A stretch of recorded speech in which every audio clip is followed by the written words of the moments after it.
Hi bowl bakers! With such a diverse community of bakers all around the world, I get asked to make a lot of different traditional dishes. Tres leche is one of those recipes that keeps on popping up. It is a delicious, rich cake soaked in 3 different types of milk. It is really popular in Central and South America and also in Europe. As always, the recipe can be found on my website, biggerbolderbaking.com, and make sure you check out my website. I've got hundreds more recipes over there. So our first step is to add our dry ingredients into our little bowl. Add in your flour, baking powder, and salt. And then just give these a little mix together. Okay, so I'm going to set these over to the side and I'm going to bring in my mixer.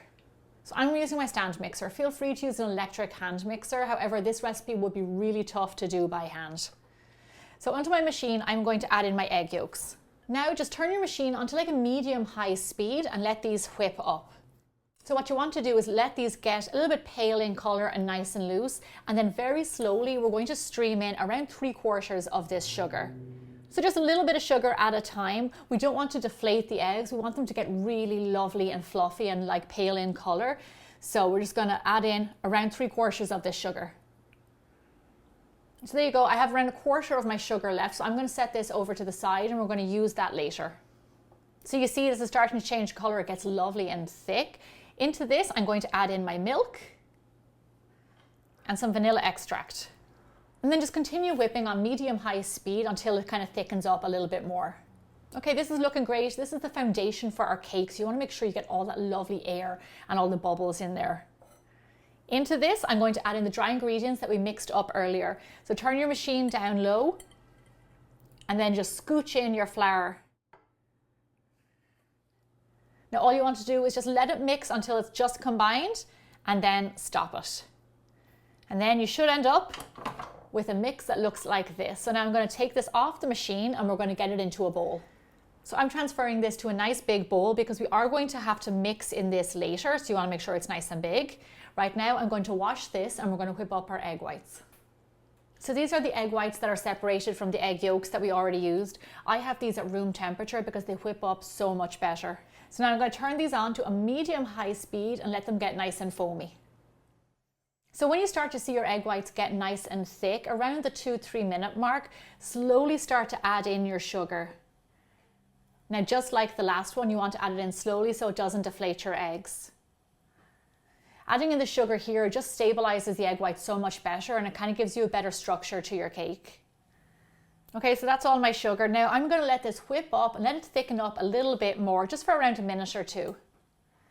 So now I often get asked, can you substitute the eggs? And usually you can, but unfortunately for this recipe, the eggs are super important, so there's no substitution for them. So there you go, our egg whites are at stiff peaks. This is what I want. Then go ahead and add your egg whites into your egg yolk mix. So now for this step, you want to fold these 2 together. So I've got a thin metal edge spoon, and then just gently fold the egg whites into the egg yolks. Classically, you would always use a metal spoon to fold in egg whites into something because it's got a very thin edge and it just slices all the way through. If you use something like a spatula, it can be quite thick and it will knock out the air in your egg whites. So try and use a metal spoon. So this looks good. Our egg whites are folded in. This is a really beautiful cake to make. Like, just look at that. How satisfying is that already? It's even a beautiful color. This is fantastic. Now it's ready to put into our tin.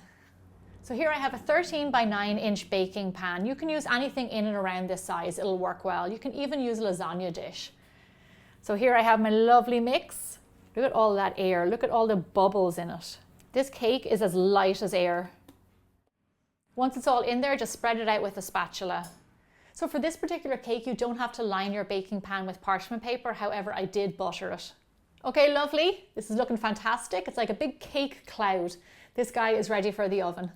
Bake your cake off at 350 degrees Fahrenheit or 180 degrees Celsius for roughly around 35 to 40 minutes. So it's been 35 minutes. My kitchen smells like absolute heaven. Just check this out. This is a beautiful looking cake. It's lovely golden brown all over. And if I touch it, it's kind of firm underneath my finger, but you can still feel that there's loads of air underneath there. This is going to be one good cake. So I'm going to set this cake over to the side, let it cool down a little bit, and while it's doing that, let's mix up our milk, which is our tres leche for this cake. So into my separate jug over here, I'm going to add in a little bit of regular milk, a can of evaporated milk, and lastly, a can of condensed milk. Now this is what makes up this cake and what makes it really special. Now you know on my website I've got a recipe of how you can make evaporated milk and condensed milk. So there should be no stopping you. And then with a fork, just whisk all these together. So that's our 3 milks.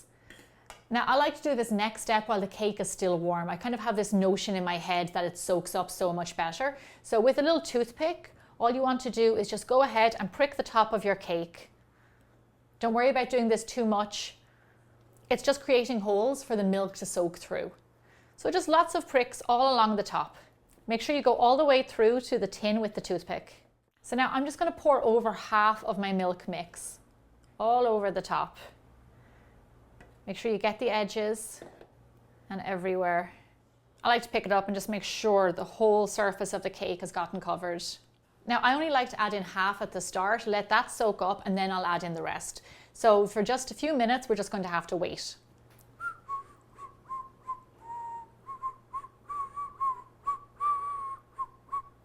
I actually can't whistle. No, you have to go, you're supposed to go like out, and I whistle in. Once that's soaked in, pour over the remaining milk.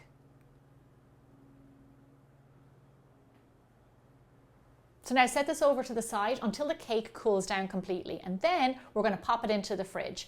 Now I prefer to put it in the fridge overnight just so the cake soaks up all of that milk and it gets really yummy. So here I have a cake that I made yesterday because I wanted you to see exactly how it should look. I'm going to decorate this really simply. Just an FYI, this weighs a ton. With all that milk in there, it's super heavy. So in the tin, I'm just going to decorate my cake really simply with some whipped cream on top. So you don't have to be too particular with the whipped cream. It always looks good no matter which way you do it. And then lastly, we're going to dust over some cinnamon. This just really enhances the flavor of the cake. I'm pretty generous with my cinnamon, as you can see. This is looking gorgeous. I don't have to wait any longer. I'm going to cut a big slice.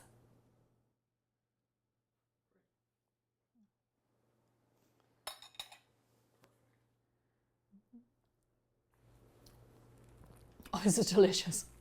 This is absolutely delicious. I have to say, this is something kind of new to me. I'd never had this until I moved to the United States, and actually just in the most recent years, I absolutely adore it.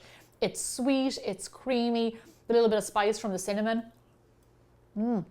Heaven. So here's what I want you to do. Let me know in the comments below what other desserts you'd like to see me make from around the world, and I'd love to try them. I'll see you back here really soon for more bigger, bolder baking. Oh yeah, it's delicious.